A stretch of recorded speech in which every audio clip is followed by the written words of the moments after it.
My name is Steve Terrell. I am a board member for the Manufacturers Council of the Inland Empire. I also happen to be the maintenance manager for Mitsubishi Cement, located in the High Desert, Lucerne Valley. I'm also the chairman of the High Desert Manufacturers Council, and I'm the chairman of the Inland Empire Non-Union Multi-Employer Apprenticeship Committee, which has an apprenticeship for electrical and mechanical students, both in the pre-apprenticeship as well as the apprenticeship.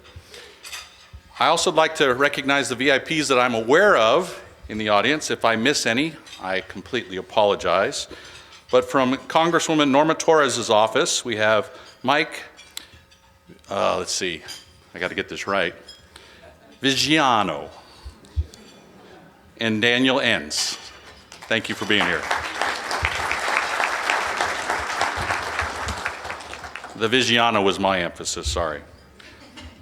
I'd also like to recognize the sponsors that have helped put on this evening's events. The top diamond sponsors are the Inland Empire Desert Regional Consortium, which encompasses all of our community colleges. Thank you.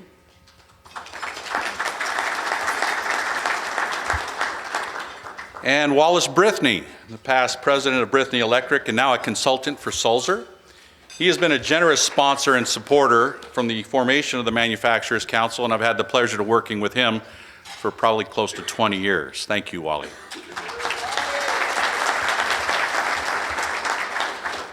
Our gold sponsors include the San Bernardino Community College District. Thank you. Also the Intech Center and Chaffey College.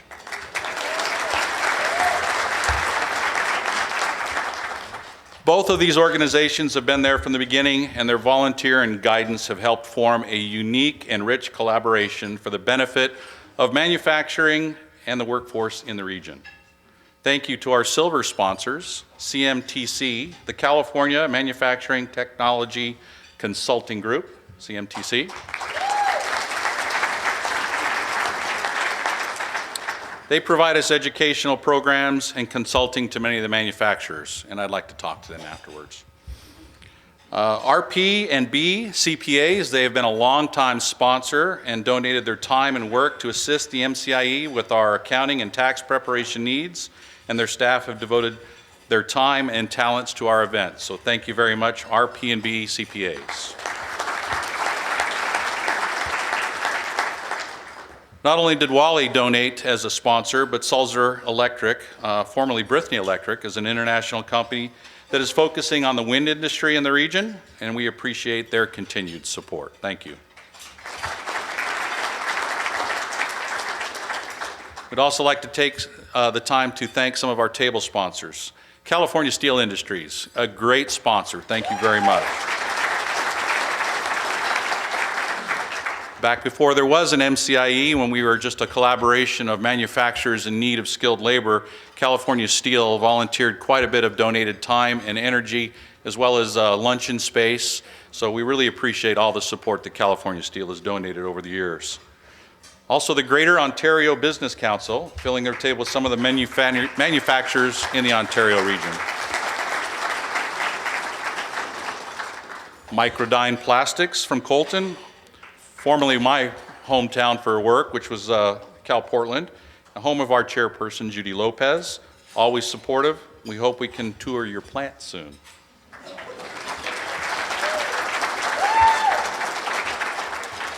And this is very much a collaborative effort, and without the support and the guidance sometimes of the San Bernardino County Department of Workforce Development and Economic Development, they have two tables here. You've always been a big supporter of manufacturing. You've been supportive of our needs, and we really, really thank you from the bottom of our hearts. Thank you.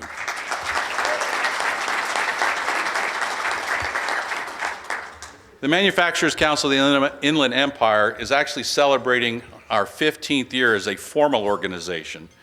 We have been and continue to be a voice of manufacturers in the inland region of California. Our goals are simple. Support the education of our workforce on behalf of manufacturers throughout the region, offer expertise in a variety of topics, including innovative workforce solutions, problem-solving strategies, and generate positive economic impacts to employers, employees, students, and the community at large. We are recognized statewide as being unique for our rich relationships between manufacturers, educators, government, with the quality programs we have produced. The relationships are instrumental in gaining grants. One shining example is the federal grant that led to the opening of the Intex Center in Fontana at California Steel Properties. It served as an example for future regional technical training centers. I'll give you a little more on that here in a few minutes. But I would like to say thank you. If you did not have a chance, the Rube Goldberg Machine Building Contest winners were from Rialto High School. They had their demonstration booth set up in the back, and their machine was running. We really appreciate that. One thing they really do need is funding. They need about $8,000 so they can go on to the national competition in May. So please pick up a flyer if you can help them. Our outreach to students is one of our key goals, both in middle school and high school, trying to get the future workers, manufacturers that will help our skilled labor workforce continue to meet the goals that we as manufacturers require. We have a new brochure for career fairs called The Robots Are Coming. Will you be ready? The brochure is available at the registration desk. As I mentioned, there was a little bit more to come with regards to a training center. So if I could direct your attention to the video, show you a little bit about what we're trying to do in the high desert.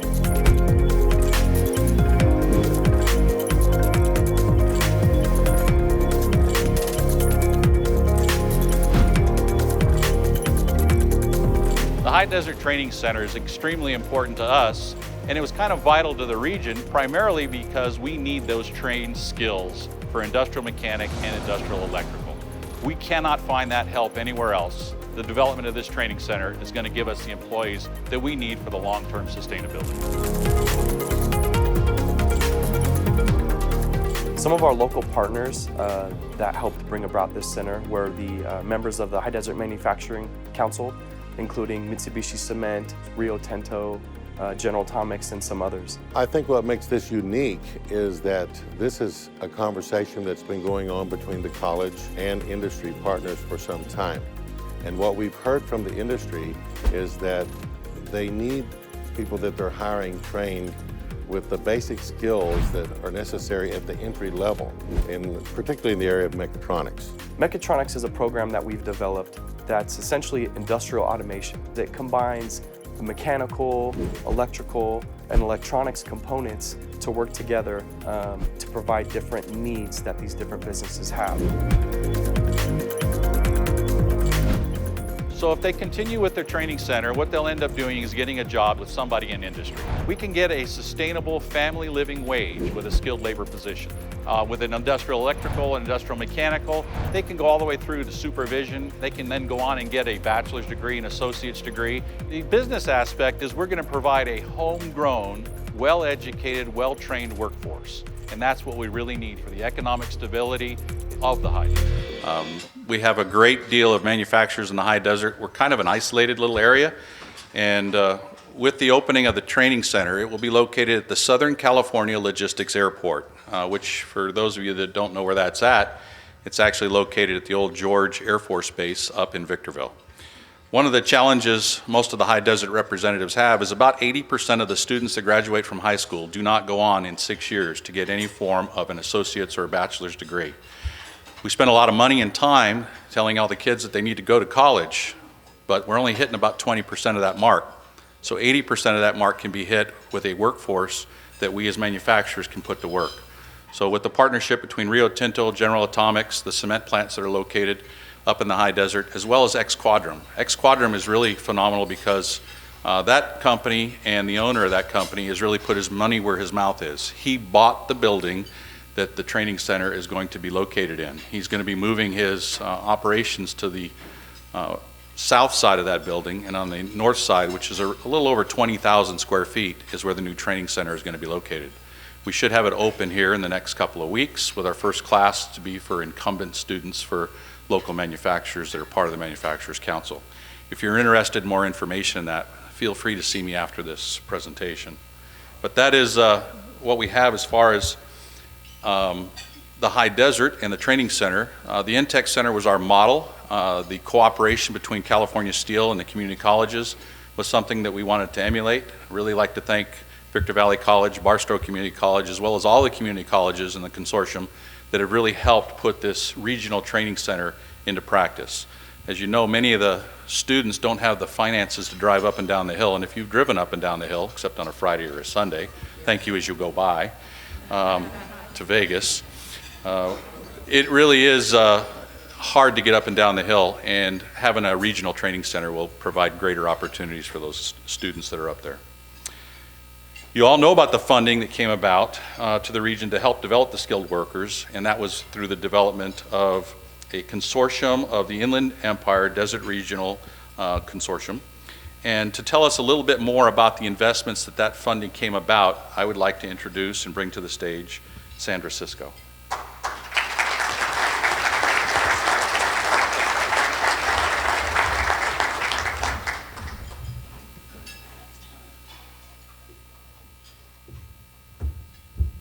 Good evening. Again, welcome. Thank you for being here. How is your dinner?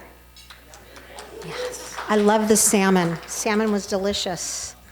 So I was told earlier today that since Julie Pekkanen, our regional consortia chair, was not able to make it tonight, unfortunately, that I have the distinct pleasure to share with you about the wonderful investments that the community college system in the Inland Empire has made in advanced manufacturing education and training programs. There's 12 colleges, California community colleges in the Inland Empire. Who knows where the farthest north college is? Steve? Barstow, good. Thank Chair door prize, please. Who knows where the farthest east community college is? East. East is the 10 freeway. Get on the 10. Go east. Blythe. Very good. Yeah. So many of you have heard me say this before. The Inland Empire is the most collaborative, partnering regional area in the state. And I can say that because I've had the opportunity to work around the state with the community college system and help them to develop sustainable, in-demand technical training for incumbent workers. And so when I would visit those colleges, I would ask them, where are your industry partners? Where is your workforce development partners?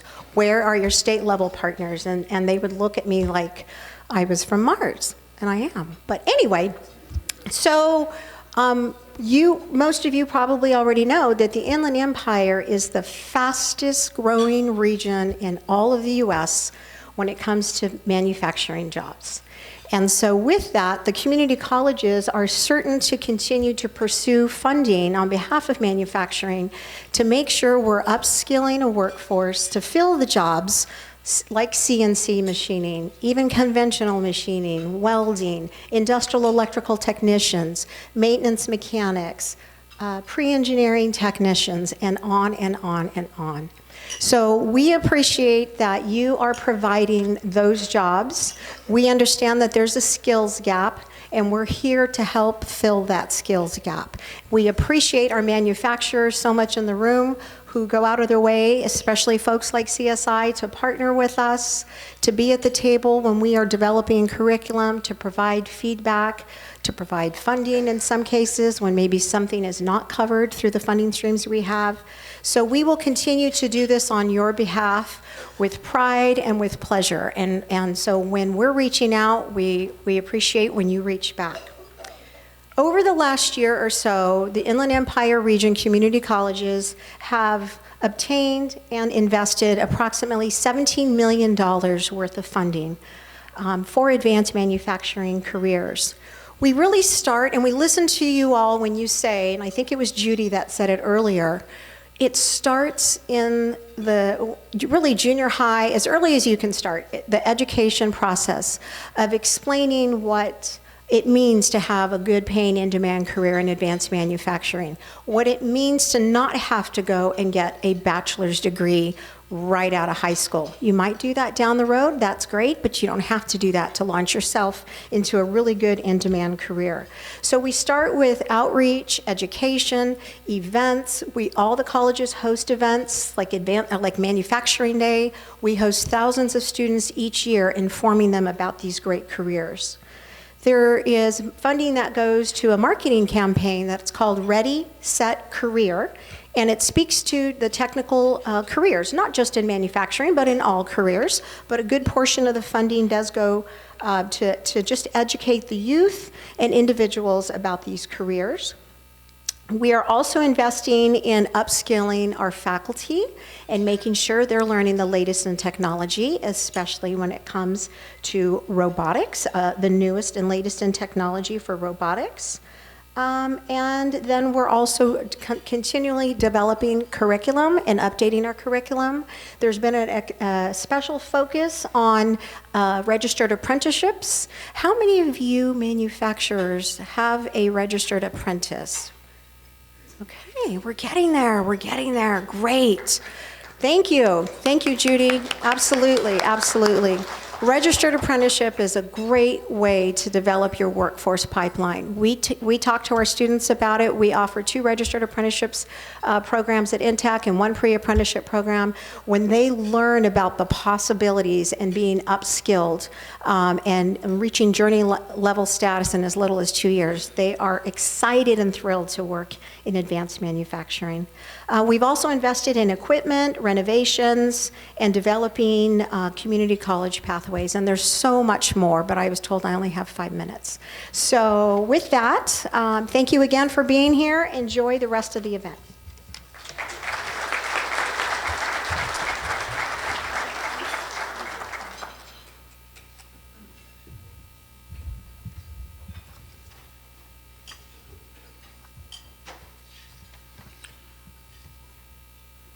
So now I would like to call to the stage our panelists one by one. So as I call your name, if you please make your way up. Representing the nation, Roy Paulson, board member, National Association of Manufacturers, president of Paulson Manufacturing Corporation, and he was a past board member of the Manufacturers Council of the Inland Empire. Welcome, Roy.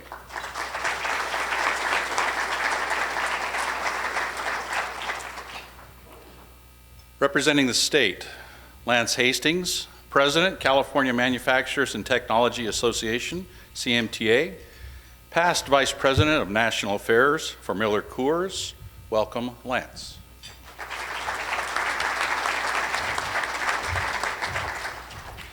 Representing our region, Kasum Kavia, board member of the Manufacturers Council of the Inland Empire, co-founder and president of Combustion Associates Incorporated, CAI, recipient of the 2017 Innovation in Resource and Process Efficiency Award from the Manufacturers Council of the Inland Empire.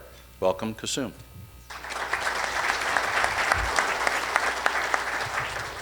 And our moderator for the panel discussion, Paul Granillo, President and CEO of the Inland Empire Economic Partnership, IEEP. Welcome, Paul.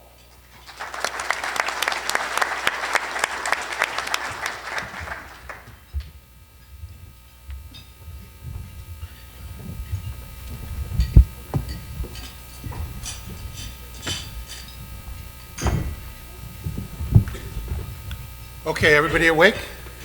All right? Okay. So it's good to be with you all. It's important, I think, that we take some time and focus on the state of manufacturing at the national level, the state level, and here locally. And the panelists that are joining me are true experts, and I hope that you learn a lot from them. They're each going to give a presentation, and then after that we're going to have some questions from me, and if there's still time, we're going to invite you to add your questions as well. Is that okay? Is that good? Everybody stay awake, drink coffee, this is important stuff, all right? So first we're going to turn to Roy Paulson, who's going to give us his perspective on things at the national level. Thank you, everyone. I'm sure that a lot of people know me here. I've seen so many familiar faces, and happy to see all of the people that I recognize. I'm taking over this circumstance from someone from National Association of Manufacturers who was originally going to give this presentation. I just went last week to Washington, D.C., spent a week over there, had wonderful experience meeting a lot of our elected officials, including Vice President Pence, who was about to help me with one of my problems, but it got solved just minutes before. So, and that's the way things work in D.C. It's a fast-paced environment, except for what you want to get done, then it's very slow. So these slides are taken from the event that I had participated in last week. And this is a survey associated across the country from people that are in NAM. So it's a broad section. I think that there's 14,000 members, all in manufacturing. And this was essentially an attitude survey. Were you positive or negative associated with the future, and looking at how these our future looks for each of your own individual businesses.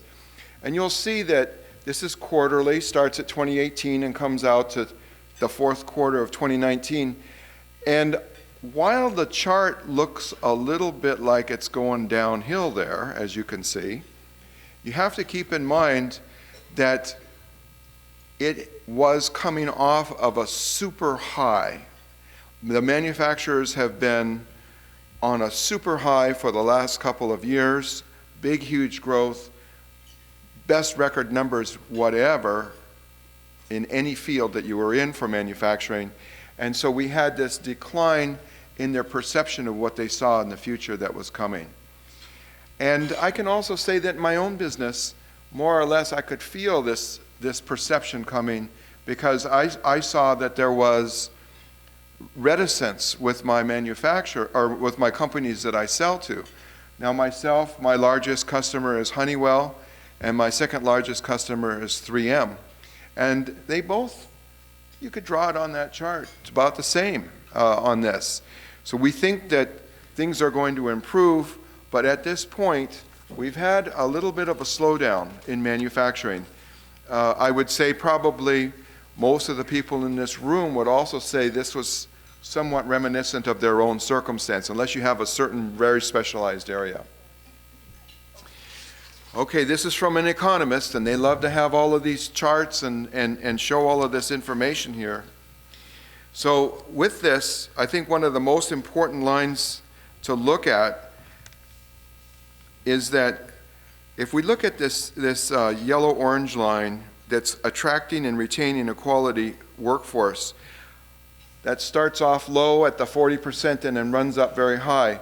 This is showing that the people are having a very hard time to attract employees. And as I was at this national meeting, everybody was talking about, okay, we're going to take people that are coming out of prison, we're going to get housewives that have the middle of the day while their kids are in school. Every creative idea that you can think of, and people are putting a lot of effort into that because you can't find enough employees. And while it's a wonderful thing to have the employees, have jobs and everybody working, we still need to have them. And of course, having skilled employees is another really big factor associated. Now see how this blue line is moving downhill? Not very pretty. That's thinking that there's going to be a little bit of a slowdown, and it associates also with that other chart that I showed you. So there's some issues there, okay? But we can work through it. We know we can. You may not have seen this chart before, but the red line that's on the top are the total unemployed people in the country, and the bottom line are the job openings. And where you see these two lines have crossed, this is the first time in United States history that there are now more job openings than there are people looking for jobs. And no one knows what the future will be, but the talk is that these two lines and the crossing of these lines is the way of the future, and we won't see it come back again where there's an excess number of people. Nobody knows. It was the first time this has ever happened, and we were all feeling it as far as for gaining and attracting people. So in this circumstance, I want you to pay attention that it's not just you that are having a hard time, it's a national problem. Skipping a little bit over to the international markets, I know in my own business, 25% of my business is international business. It's a very important part of my life. These are the markets of they did a survey of 20 countries. This is the top 10 of them, showing as far as for purchasing manager reporting, which is the PMI index that we're all very familiar with, above 50 means growth and below 50 means that we're having contraction. Half of these countries are seeing growth and half of them are seeing contraction. And the one in the middle there, which is the United Kingdom, is at 50% because they don't know what they're going to do because of Brexit. And I'm caught up in Brexit because I have a business that's registered in England, and it's a real big problem for me because of the Brexit. So we see that Canada is looking at a little bit of an increase. The next one over is Mexico, and we have a little bit down. Then we go over to China. Of course, can you believe their numbers or not? I don't know, but 51%. And then, of course, there's the coronavirus situation in China, which is going to have a damping effect. Japan is perennially down, and they have that stagflation issues that always are going on in Japan. United Kingdom, we discussed. Germany, way down at 45, but again, they were coming off of a really big high in Germany. I have a business in Germany, and the unemployment in the area where I have my business is 1.5%. So it can get worse, believe me. And I'm having to hire people, and it's a major project. Netherlands at 49, South Korea at 49, and we just heard today that they feel that the coronavirus is expanding in South Korea, so that's going to be a factor. Brazil up at 51. 51 for Brazil. I ship a lot of product to Brazil, container loads, and it's a 35% tariff going into there, and yet they're growing at 51. And France at 51, one of my biggest shipping locations. I travel to France on a regular basis, and I haven't figured out how the economy works in France in all these years. I just can't figure it out. But they have a lot of money to spend, and we ship it. So here's the United States. We've come back home now. We just arrived at LAX, and we're getting our hats back on with our USA hats. And this, across the bottom of this is the quarterly real gross domestic product. And on the right-hand side is the forecast for this year. Now, it's a forecast, and all forecasts are wrong. We know that in business. When people give you a forecast, they're never right, but you got to be somewhere on there.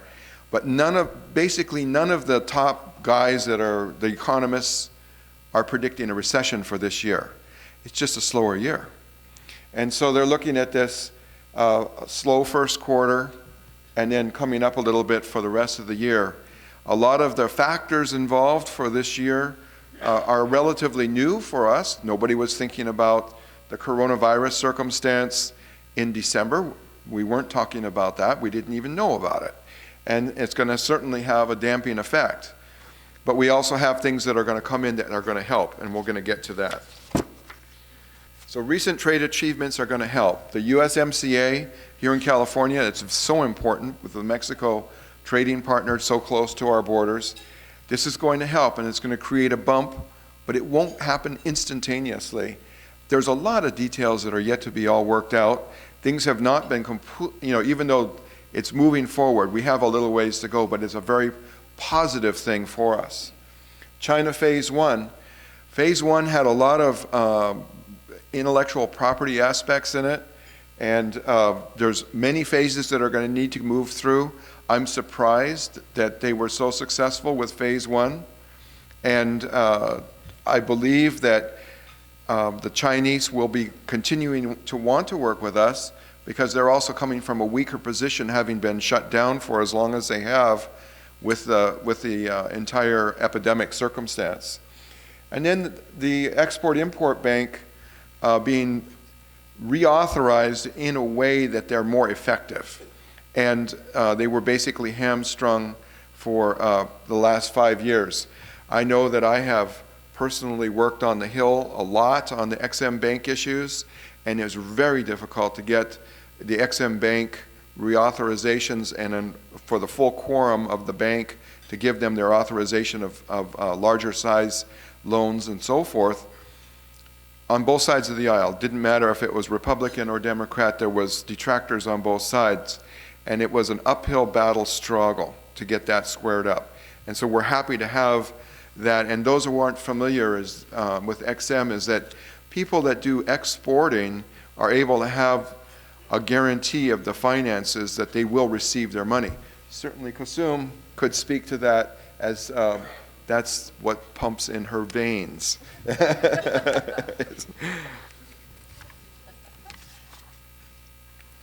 And things quickly here, we're almost finished, as to what to watch for in 2020.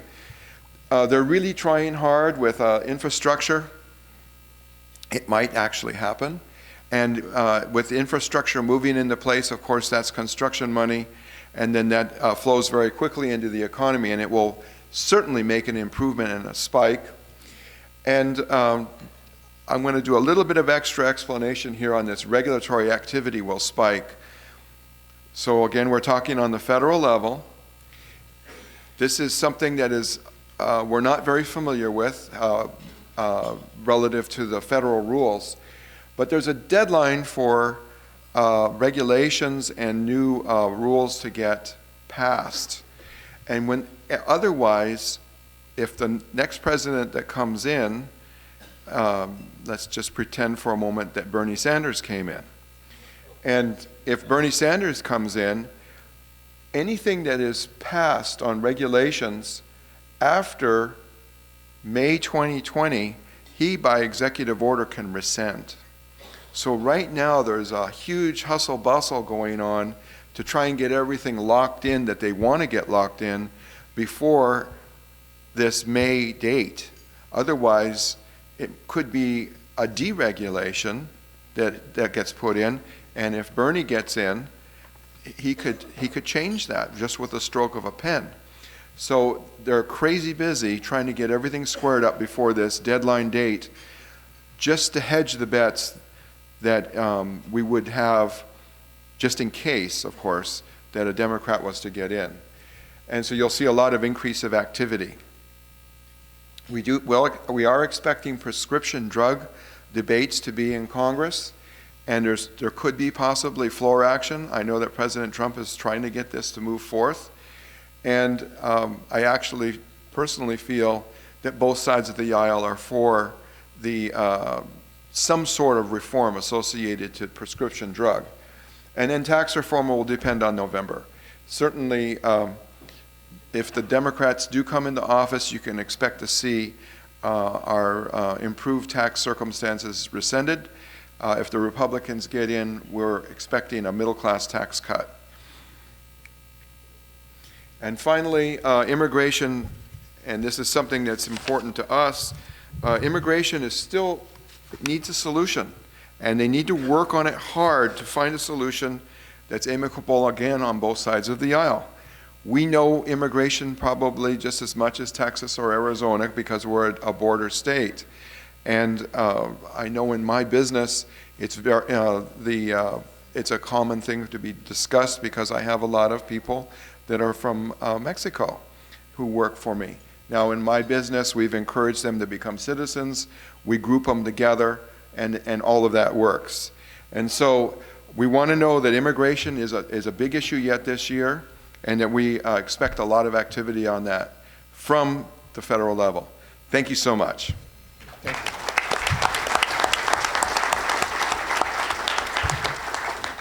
Well done, Roy. We really appreciate that. Lance? Thank you very much, and thank you all for being here tonight and having me as a guest to present a state perspective, which as we get closer from the national through the state and to the local level, I think you'll start to see this narrative develop. And what I'd like to do in Sacramento on behalf of the manufacturing sector is actually tell a story about manufacturing. There's going to be some data in the story that I'm about to share, but it helps put a new perspective on our sector for those who imagine that Hollywood portrays the manufacturing sector in that top frame, that dirty, dark, and dangerous atmosphere because it sells movies and books and stories. But that's not the reality that you face in your shops here or in anywhere else in the country. It's that bottom visual. That's the true narrative of modern manufacturing and advanced manufacturing. And that's the story that we have to tell, because you've heard the adage, if you don't tell your story, someone will tell it for you. And then we lose, because if they're imagining the things in the top frame when they're trying to go about a regulatory scheme or proposal, that's not a very good basis for which to be regulated from. It's that bottom picture that's the most important one. So what I try to do when I meet with legislators and the governor's administration and staff is really tell that story. And it's always helpful when you bring in a representative to help tell the story, particularly from the shop floor, because they bring with them an authenticity to the story because it impacts them very, very directly. And we've had a lot of success when we do that and engage workers like these in our story. Actually, you can read. I was wondering if the slide was going to present well. The I Make California button in the bottom left is an initiative that we started last year to put a face on manufacturing.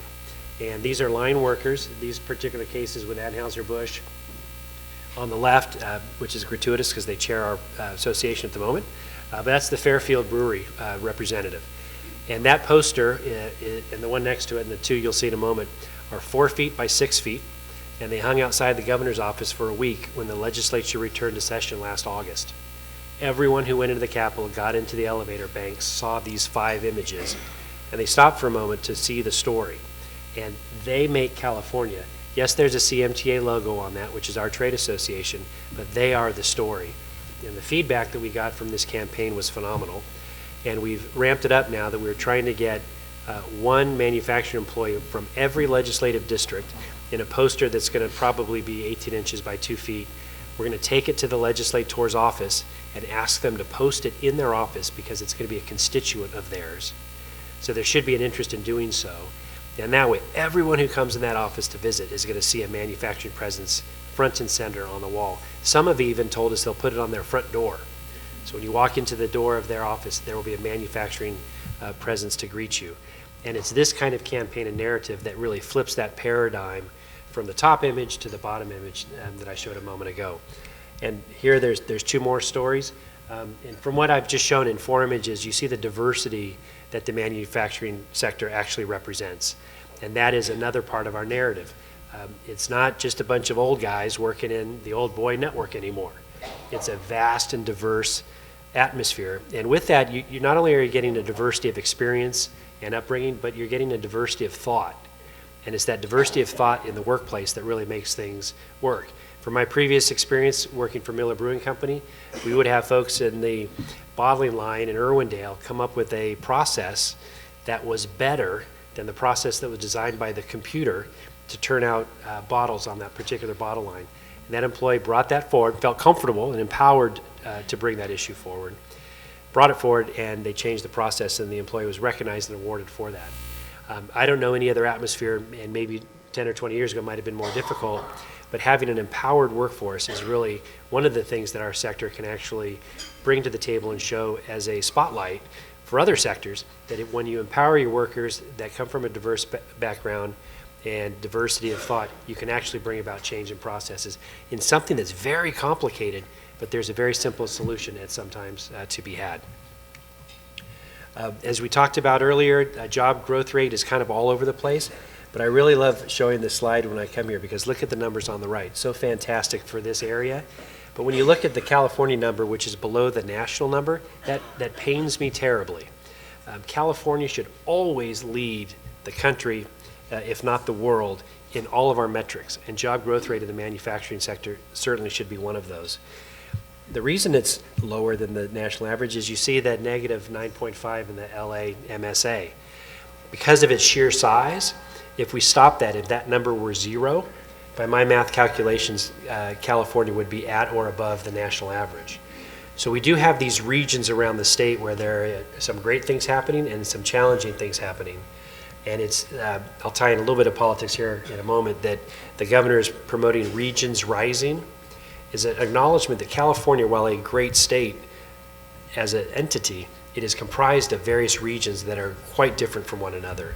And once we acknowledge that and find the strengths that are available in each of the regions, we'll be able to close those gaps and find out what the needs are in an individual region and how we can best address those. And right now, focusing on stemming the bleeding of job growth rate in LA is really a high priority. You see, there was a heyday in California, and really my job as head of the Industry Trade Association is to get us back to that, because when there's a strong manufacturing sector in the state of California, the state economy will be strong, the tax base will be strong, we'll have employed individuals populated a middle class that can actually buy those homes. They're becoming less and less affordable, and they can buy cars and take their families on vacations. And there's a general recognition in Sacramento among the administration and legislators that the manufacturing sector is a critical component, not just for the middle class, but a critical component of the state of California. And while Governor Newsom is new, he's been in office for a year and some change. Yesterday we had the State of the State, and there's some commentary we may get into in a minute about that. There's a desire from him and his administration to do all that they can to support the manufacturing sector. Now there's some things on the periphery that make you go, that doesn't seem right, Lance. Because there hasn't been an initiative yet that's come forward that is specifically designed to promote the manufacturing sector other than this Regions Rising concept, but I do believe that you'll start seeing some of that very soon. One of the first signs was very personal to me. I was appointed by the governor to the Future of Work Commission, and as an industry representative to be able to sit on that panel of 21, not only is it a high honor, but it gives us a voice at the table. And I'm sure you're all familiar with the phrase, if you're not at the table, you're on the menu. And I was not going to let the manufacturing sector be on the menu. So we're at the table having those discussions, and my appointment, I think, is a nod to the manufacturing sector that we truly are important to the state of California. We're primarily an advocacy organization in Sacramento on behalf of the manufacturing sector. We've created a group of legislation that we call either a maker or a breaker. Hopefully the maker name is not lost on this particular group. But those are the bills that actually do things positive and favorable for the manufacturing sector, so we call those our makers. The ones that aren't so good for us, we call breakers, and we use that lexicon to go to legislators and explain why the impact is either favorable or negative. We had a situation early in the legislative year last year, which I hope repeats itself in the next couple of weeks, where we'd go into offices early and say, you know what, this bill, our analysis shows that this is going to be a bad bill for manufacturing, and the response is, what can we do to amend it to get it off your list? I mean, that's progress when we're starting to really get manufacturing issues front and center, and people don't want to be on that list. They want to be on the maker side, not the breaker side. So these numbers are from the first year of a legislative session. They're always a little bit inflated because there's a 2-year beer cycle. Did I say beer? Sorry. That's what you used to do. A 2-year bill cycle that some of the bills can be carried over into the next year. So those will come back. So some of the bills that we were successful. But if you asked me if we were going to have 57% success with this governor a year ago, I would have said no. And if you asked me if there was going to be 74% success with the legislature, I would have said absolutely not. But we worked hard, we changed the narrative, and we're bringing that story to life, and we're having some success with it. I look forward, if I'm lucky enough to come back next year, we can really break down the full 2-year cycle to see how we net it out. But file these ones away, and you'll see the numbers on the issues that we care deeply about. We're doing very well, but stay tuned on that one. These are the fact sheets. We've changed our collateral material as well. They look nice, they're approachable, and they tell a great story. And we've had, again, that success with that. Some of it is just changing our style of engagement. We go in early, we share our concerns, and we don't just show up at a committee hearing and say, hi, I'm here on behalf of manufacturers and we oppose your bill. That's not going to get anybody anywhere. So we get in early. And at the end of the day, we still may oppose a bill, and we'll still be very candid and upfront with the legislator, but they'll know as we do that, and they'll appreciate that engagement style. And I think that leads to why we had so much success in 2019. A little social pitch here. Whenever CMTA puts out a tweet or anything on social media, we use the hashtag #MakingCA, and we're having very good success with that. So I encourage you, if you're on social media and on the Twitter platform, please do that because it is really resonating. People will search hashtag #MakingCA, and then they'll link to it, and everything will, of course, be viral. Please follow us on Twitter if you're not doing that right now. And I don't know that I've ever been to an event where because I know you have your phones out, let's put them to use. Please join our Manufacturing Champion Network on the texting capability. If you text to MFG Champ right now, and please do it, to the 916-571-9360 number, you'll get updates and alerts from us. Sometimes it would be a call to action. It'll never be a heavy lift. It'll always be a light lift. And sometimes it's just to make you aware of things that are going on in Sacramento. But we're trying to grow this particular platform because it's ready and quick and it comes right to your phone. So if you do have a moment, I'll leave the slide up here for a second to become a manufacturing champion with us. And as always, I have an open door for our staff and our team and anybody in Sacramento, and our door is open to you all as well. That's the number that rings at my desk. If you're so inclined, you can either call me or send me an email at that email address. I work for you, and I try to promote the manufacturing sector as best I can in a really authentic way that connects and resonates with people. So with that, I thank you all very much and look forward to some questions. And the local view, that's going to be the best one. Let's thank Lance. Kasum. Thank you, Paul. Well, thank you all for being here this evening, and really we're celebrating MCIE. Molly Burgess mentioned to me this afternoon that 15 years MCIE has been around, so I think that's fantastic. So I am proud to talk about the local level of manufacturing and what's going on in our region. Yes.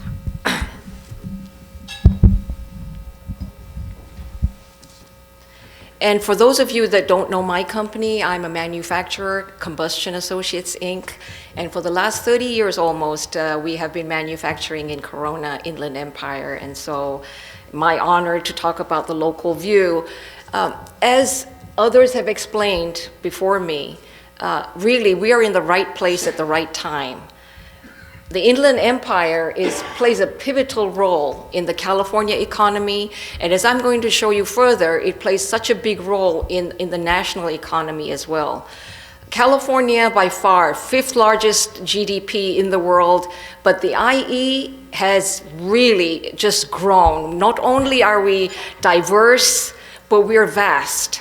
And we have so many things going for us, as you've heard Roy mention, and especially Lance mention at the state level. So with that, what we did in my presentation is we wanted to get kind of a view of, what are manufacturers saying in our area?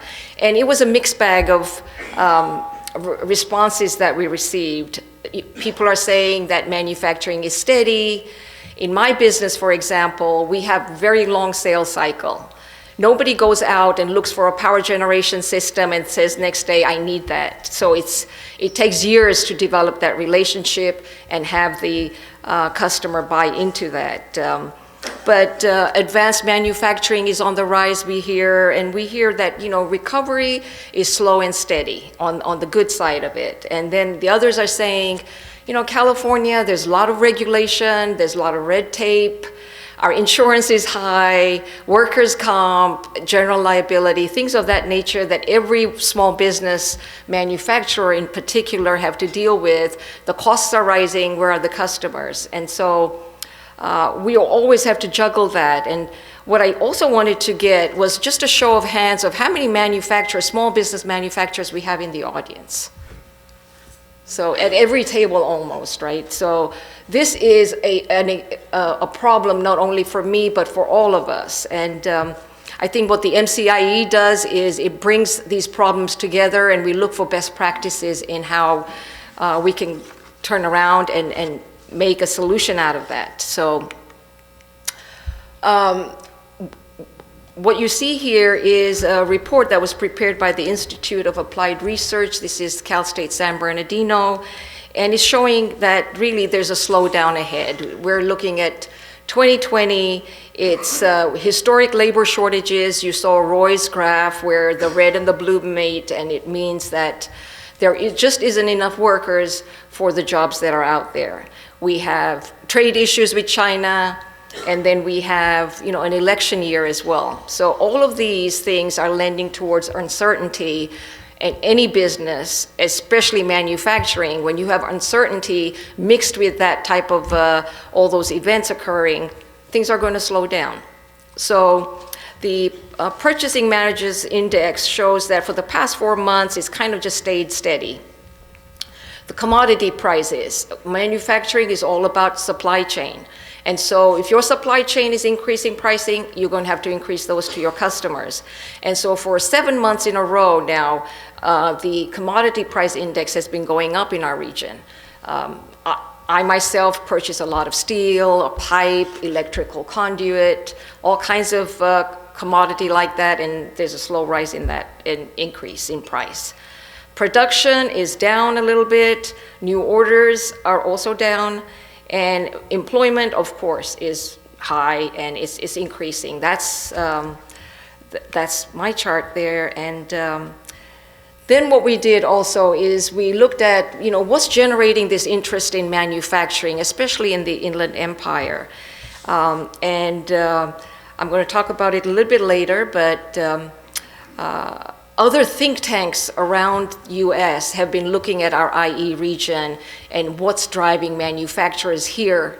Good paying jobs in manufacturing, logistics, and healthcare are driving people in our region. And then, of course, we've heard about our fantastic educational system, the community college districts, the university systems that produce really good students for us to pick from. Whether it's in engineering or sales, marketing, management. And then colleges with applied science degrees like the Intech Center and Norco College are providing the welding and the blueprint and all those other skills that we need in order to make things. And Roy, I have to say I loved your presentation because it said manufacturers make America. What's great about manufacturers is that we do things with our hands, we make things. And I hear, yes, we're outsourcing this part of it and we're going to go to Mexico for this because it's much cheaper labor. But really, it's about keeping those jobs here because when you have manufacturers, you have this multiplier effect in everything that you do. And that's what makes our region so thriving and growing and a lot of interest there too. What we do here is that we need to create a lot of middle-class, high-paying jobs so that families can make ends meet. So this is the challenge for the manufacturers around the table here, where we have to look for ways of how do we upgrade that workforce that we have and give them the skill set so that they can really look at promotion and activity around, I want to stay with this business. Why? Because there's growth and I'm learning. And the same thing goes with small business manufacturers and startups. They're looking to also grow and look for that education and assistance. So the workforce development, we have things happening at the local level where we have CMTC as our advocate for manufacturing. We also have ETP grant funding. This is the employer training that you can as a manufacturer have to train your workforce. There's something called the STEP program as well. STEP program is an initiative by the state of California where we as manufacturers can go and apply for grant funding in order to showcase our products outside of California. Roy mentioned that his products are sold in Brazil and China and elsewhere. He does a lot of exports. Like me, I am involved in the emerging markets, and my biggest market is Sub-Saharan Africa. It's far away from here. How do I get my relationships across? And also, how do I get them interested in a product made in California? Well, the STEP grant allowed us to get that funding to be able to exhibit. Last year, we were in Lagos, Nigeria, at a very large power generation show. And just word of mouth that gets around. Last year, we booked our first sale into Nigeria, and it's a fantastic 30 megawatt power generation project, where 30 megawatts of power is going to be used for the community and go to the local grid. So those kinds of things are as a result of opportunities that are here in Inland Empire. We also have Paul Granillo's office, which is the Inland Empire Economic Partnership. He, in conjunction with the governor's office, GoBiz, have put together an initiative called IE Go, i.e. Inland Empire GO Growth and Opportunities. You're going to hear a lot more about that in 2020. I really love this graph because, again, it bounces off what Lance said, which is, if you look at this graph, what it's showing is that the manufacturing jobs last year, Inland Empire really beat out the whole nation in manufacturing. So you can see California there, you can see US, and the Inland Empire is the highest point there. So again, that's really very good news.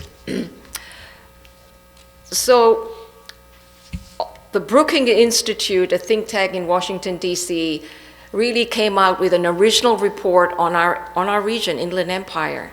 And this report is available. Paul Granillo's office and CMTC and others are getting together to look at this and saying, what is so special about our region? And they have identified so many good things, like we have a diverse workforce, we have women in manufacturing. I know that last year in 2019 at the San Bernardino airport, we had a room full of women that were in manufacturing, and they're doing great things. And Sunny, I remember you hosting that. We had a fantastic turnout for that. So this report by the Brookings Institute talks about investing in opportunities in our region, in manufacturing, which is great passion of all of us here. It talks about educational resources, workforce development, help manufacturers advance their capabilities, and connect people to international information, education, and resources. So it's really about small business taking advantage of this international market. Finally, the good news is that we are on everybody's radar in the Inland Empire. So again, we're at the right place at the right time. Lots of people and lots of our policymakers too are taking a real good interest in the Inland Empire. It's poised for success. Largest growth rate in manufacturing, and then the opportunities for manufacturers to really help their workforce develop. The not so good news is that we have to stay competitive. We have to look for ways of how to cut down our overhead costs, insurance, rent, other things that all of us in this room have, because we want to pass those savings to our customer and be competitive. And then of course, over-regulation. I keep hearing this a lot. If I wanted to put a power plant in California, people say to me, forget it. It's going renewables. I cannot put a demo plant here because it's just the environmental rules and regulations that we have.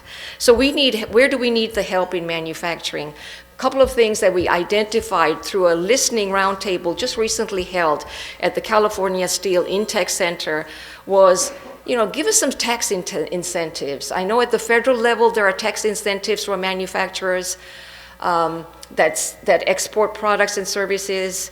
I know Rorda PK is in the audience here. There are RCPAs also. They help us save taxes, and those kinds of tax incentives should be also at the state level. And then, of course, access to capital for us to renovate our plants so that, as Lance said, we're into clean manufacturing. You saw that photograph. That's what our factory floor looks like too. But in order to go more lean and to do R&D studies and other things, we need capital infused in our region. And then, of course, exposure to sell our products more. So those are some of the things that I believe that we need help in. And then here's our partners, local partners. What I did is I just took a few logos together, and MCIE, you're here. This is a great forum for all the manufacturers to come together and discuss what's working, what's not working, best practices. Judy Lopez has just been instrumental in getting the board together and looking for ways of how we can get the word out to really collaborate together, I think. And lastly, what I want to leave you with is kind of 3 ideas to ponder on, and that is look for ways, into your network and find ways of connecting with 25 of your best customers, suppliers, employees, whatever that is, and make it a point of connecting with them. And 2 is go out of your way to thank your employees, but not only your employees, but their families and their spouses, because it comes back. They would love that recognition. And thirdly is take time out. We're so busy with social media and other things, we don't get time to think. And really, we as manufacturers taking jobs to the next level, we need time to think, we need time to come to these kinds of events and really brainstorm ideas of how we can, again, get up there and make California great. Thank you.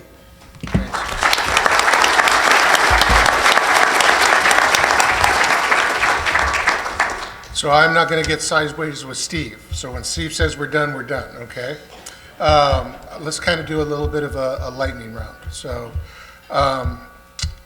imports to the ports right now are down by 20%. Roy, you were really at the edge of the spear on the coronavirus because of what you manufacture for first responders. They reached out to you, they needed your product. How much should we, Apple is not going to hit its manufacturing goals, they've announced that. How much should we be concerned about the coronavirus? Of course, no one really knows, but from what I've gathered and all of these communiques I've had, I just was mentioning to one of the persons here that I did a television interview yesterday for Phoenix Television, which is a Hong Kong outlet, and they were also asking me from what I'm seeing, and we're shipping very large quantities. I took another $300,000 order today for infectious disease products, and I have another one lined up for later this week yet, tomorrow. So the numbers are huge. It's moving into South Korea. South Korea is closing down. We expect to see the numbers starting to come out of there. This is going to go on for a number of months. However, China is reopening. The factories, I've been in communication with a lot of people in China.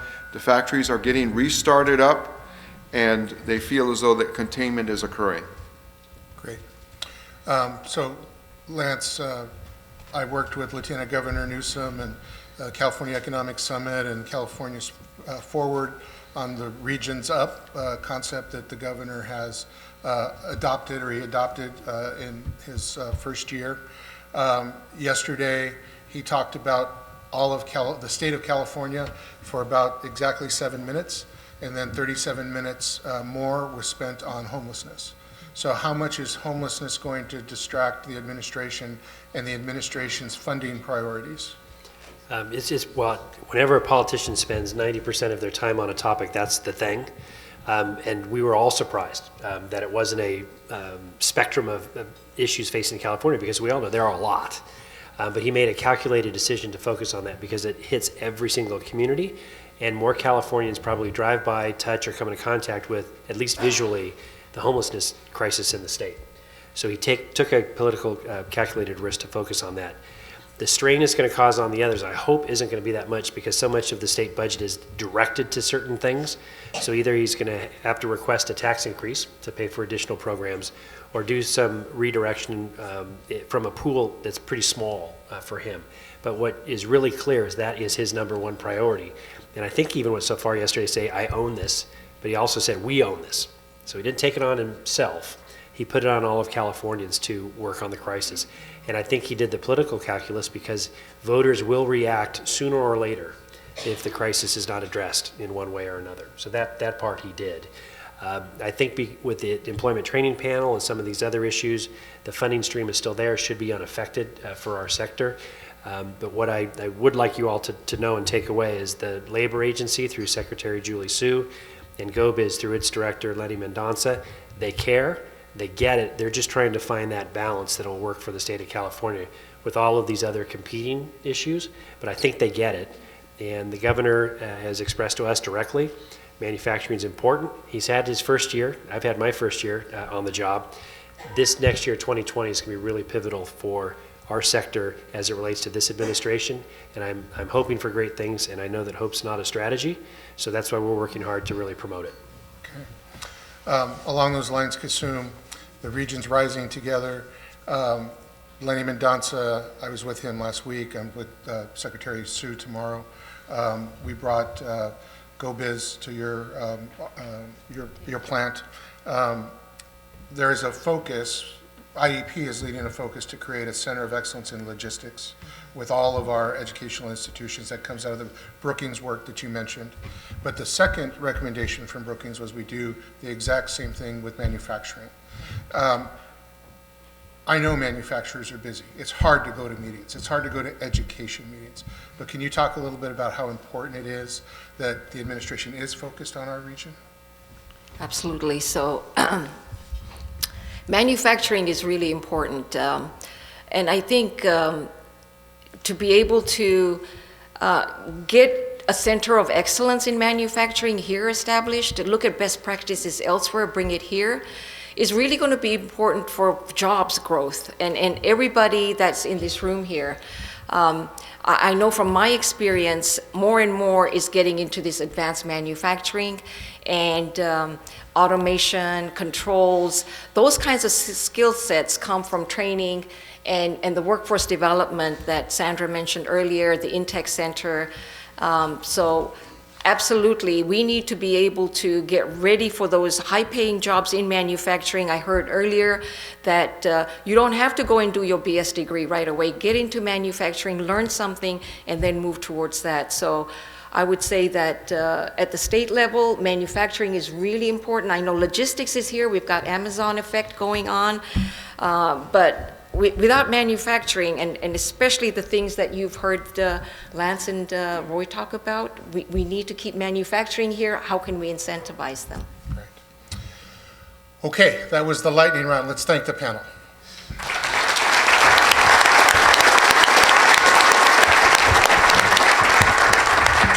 Also want to thank MCIE, and my organization is made up of the larger employers of the region and also the 2 counties.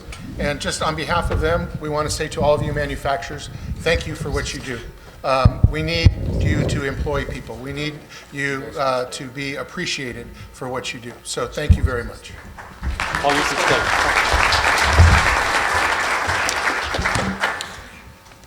One more time, thank you to our panel, and thank you, Paul.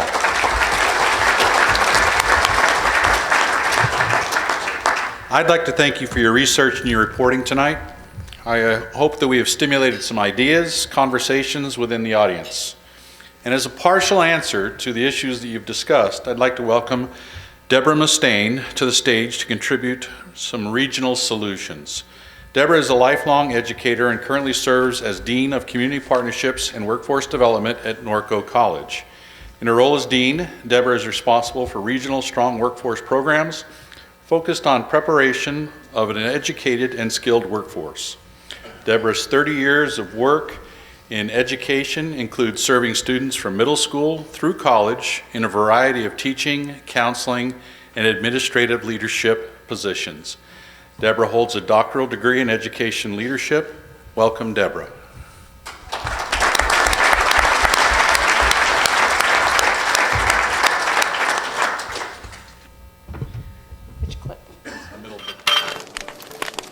Apprenticeships aren't what they used to be. For centuries, skilled professionals passed their knowledge down to the next generation.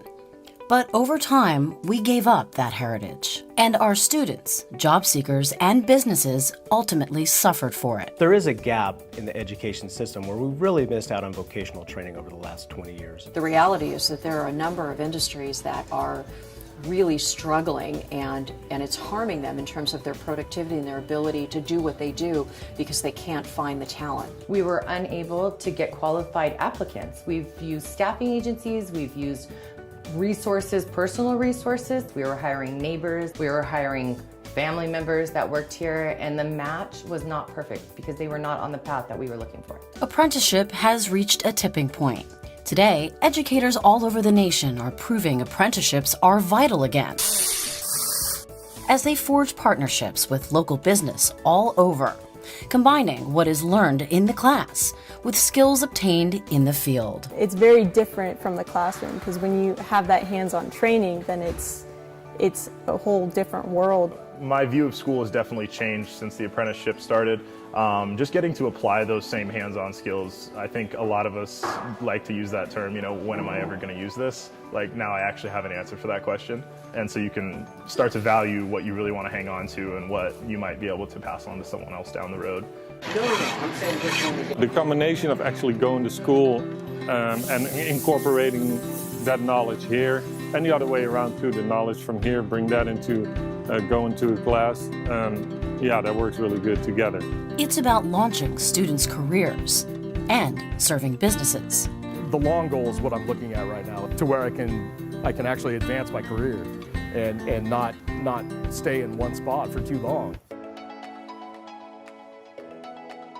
So the apprenticeship program is a great effort. It couples education and on-the-job training. This program really allows me a stepping stone to get into the educational system and create those career academies that can teach these skill sets at a much wider range across a broader audience to really produce valuable employees for the entire region. These apprentices that we are getting, they're on a path that they have chosen, and it happens to mesh perfectly with what we need. And it's educators who are responsible for leading this charge.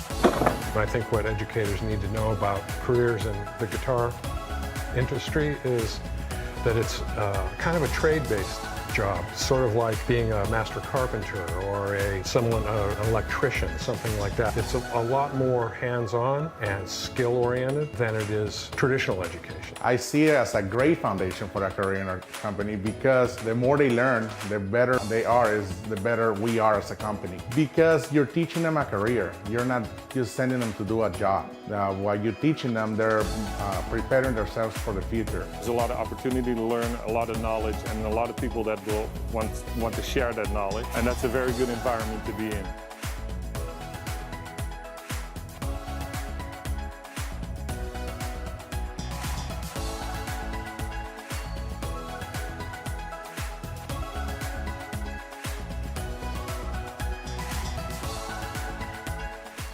I wanted to start with that because I wanted to give you just a sense of what's happening here in the Inland Empire with the Launch Network.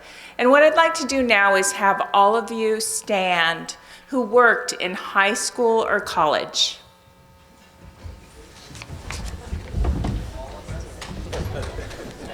All of you. Almost, right? And how many of you, now stay standing, if you worked in a job that was related to the schooling that you were in?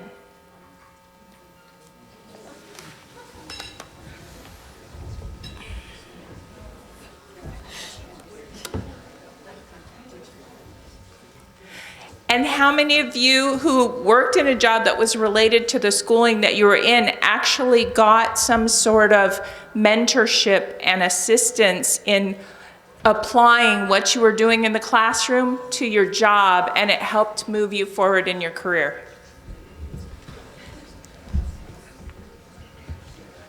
So you see the opportunity we have before us. We have a lot of people out there who are prepared and excited to meet you. They're interested in manufacturing. They don't quite know what it is always, but they know that those opportunities exist, and they're looking for ways to help support their families. They're looking for ways to start families, to buy homes, and to live in this region, but they need a living wage. And one way they can get that is through developing their skills and their knowledge in an apprenticeship program. So what I'd like you to do tonight, and I'm an old high school teacher, so I'm going to give you homework. Think about yourself when you were in those jobs and what a difference it could have made for you if you had been mentored in that industry or sector, if you had had somebody helping you to understand the career opportunities and the ways in which you could contribute to your community by really engaging in that. We often say in the Inland Empire, we raise them up here, we train them, we educate them, and then they leave. But part of that is about creating a sense of belonging And as manufacturers, you can help create that sense of belonging and that pride in being from the Inland Empire, manufacturing things here, and being able to drive down the street and say to their children or their grandchildren or their sister or brother, I helped make that. So I hope that you'll think about becoming an apprenticeship sponsor and bringing people into your industry. I know you're struggling with a trained and skilled workforce. We're struggling to educate those folks and get them prepared for you. If we work together, I think we can make an amazing difference in this region. And again, I just hope that you'll join us in that charge. Thank you.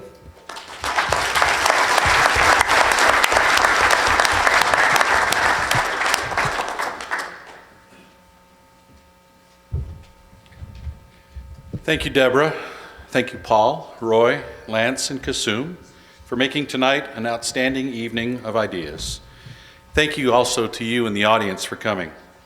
We hope to see you at our next events. Our next general meeting of the Manufacturers Council of the Inland Empire is April 16th. Smart Factories. The next revolution in manufacturing is here. Thank you very much and have a good evening.